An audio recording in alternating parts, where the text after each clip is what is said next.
ধর্মমন্ত্রী কাজী শাহ মোফাজ্জল হোসেন কায়কোবাদ বলেছেন, আমরা হজ যাত্রীদের খাদেম, তাদের সেবা না করতে পারলে আমাদের পদত্যাগ করা উচিত। হজ যাত্রীদের সেবা নিশ্চিত করা আমাদের দায়িত্ব। হাজি ক্যাম্প পরিদর্শন করার ইচ্ছা প্রকাশ করেছেন প্রধানমন্ত্রী তারেক রহমান। হজযাত্রাকে সামনে রেখে শুক্রবার 17 এপ্রিল সকালে রাজধানীর আশকোনায় হজ ক্যাম্পে আকস্মিক পরিদর্শনে গিয়ে ধর্মমন্ত্রী এসব কথা বলেন। এ সময় তার সঙ্গে ছিলেন হজ অফিসের পরিচালক মোহাম্মদ লোকমান হোসেন। চলতি বছরে প্রথম হজ ফ্লাইট উড়াল দেবে শুক্রবার রাতে। এ উপলক্ষে বৃহস্পতিবার 16 এপ্রিল থেকেই হজ ক্যাম্পে আসতে শুরু করেছেন হজযাত্রীরা। মন্ত্রী হজ ফ্লাইট উদ্বোধন অনুষ্ঠানের সামগ্রিক বিষয়ে খোঁজ খবর নেন এবং হজ ক্যাম্পের সার্বিক অবস্থা সরেজমিনে পর্যবেক্ষণ করেন। তিনি হজযাত্রীদের সঙ্গে কথা বলেন এবং তাদের হজযাত্রার প্রস্তুতি, থাকা খাওয়া ও অন্যান্য বিষয়েও খোঁজ নেন।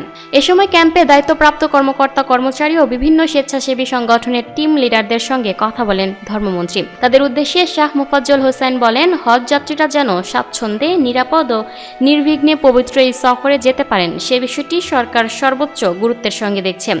তিনি হজযাত্রীদের সেবায় সংশ্লিষ্ট সকলকে আন্তরিকভাবে কাজ করার অনুরোধ জানান। হজ ক্যাম্পে ছারপোকা এবং মশার উপদ্রব নিয়ে ধর্মমন্ত্রী বলেন, যা করার দরকার তাই করব। Lucky Akter, up to date news, Dhaka.